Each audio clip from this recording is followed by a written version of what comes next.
like 3 or 4 minutes walk from St. Peter's Square, and here is one of many secret societies, because that's what they are, that operate within the Roman Church overall secret society, because that's what it is. This is the headquarters of the Jesuit order, the Order of Jesus.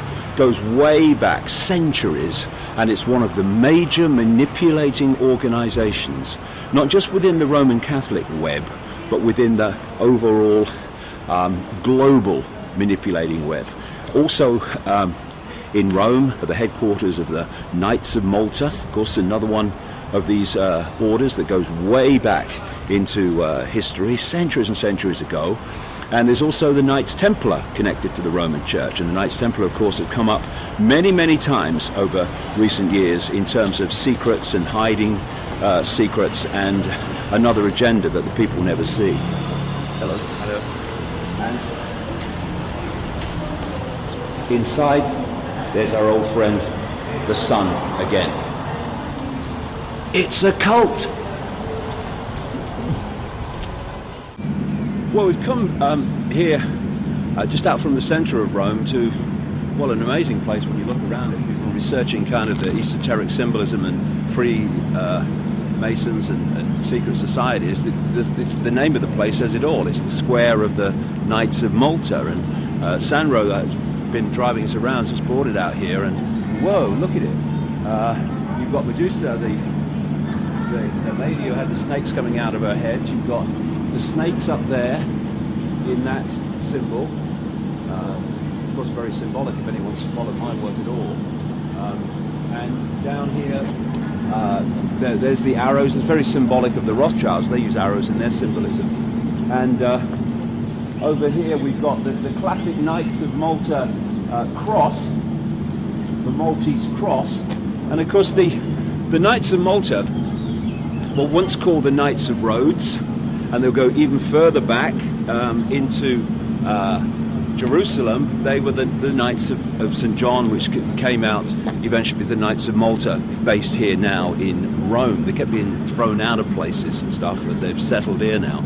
And it's just one of these very, very close to the spider secret societies within this global web of manipulation, with the Jesuits and with Opus Dei and the Knights Templar. They kind of all they all paddle in the same water, basically. Flag. That's it there. There's the flag. Yeah, the Knights of Malta. And you know, over the years, I've come across people. Oh, by the way, here you've got the. This is the equivalent of the Twin Towers. This is the entrance. Called the atrium. The atrium, and there's another one over there. And it's kind of funny because today we had the royal wedding in London. I forced myself to watch a few minutes of it. Thankfully, not too much.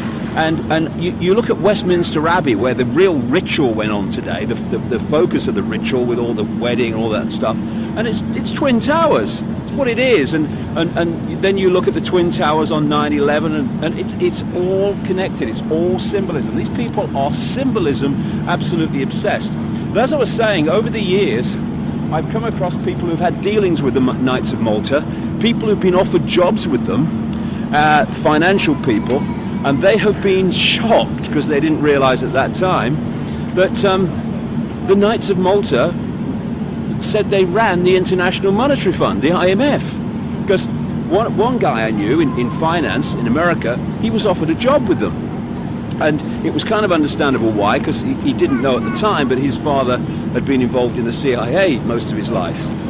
And when he said to them the question, how can you offer me a job with the Knights of Malta? You're a secret society. They said, as I just indicated, we run it. It's like they're subcontracted by the cabal to run it, the International Monetary Fund.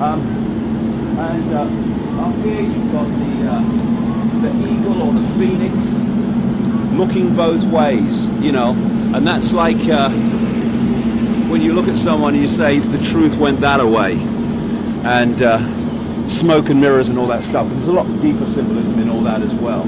So this is the home of the Knights of Malta. Oh, that's a flash car, somebody there. And although people think politicians and people like that run the world, they don't. People like this do it. And even deeper secret societies, even than this. Thanks, Sandro. That was great, mate. One last thing before we leave here. Sandro's just telling me that flag flying, that Knights of Malta flag, signifies that the Italian government has got no rights, no say in what goes on here. They're not subject to the law of the rest of the Italian people. And of course, this is a common theme because the Vatican City is its own country, in effect, which is a law unto itself. And then you go to the City of London, the financial district, what they call the Square Mile, which has its own police force and its own government and its own Lord Mayor of London, who's always a high Freemason and connected into that whole network. And it again, although they don't tell you, is in effect a country unto itself and a law unto itself. So this is a common thing where they create within another country something that makes them not accountable and not subject to the laws of that country.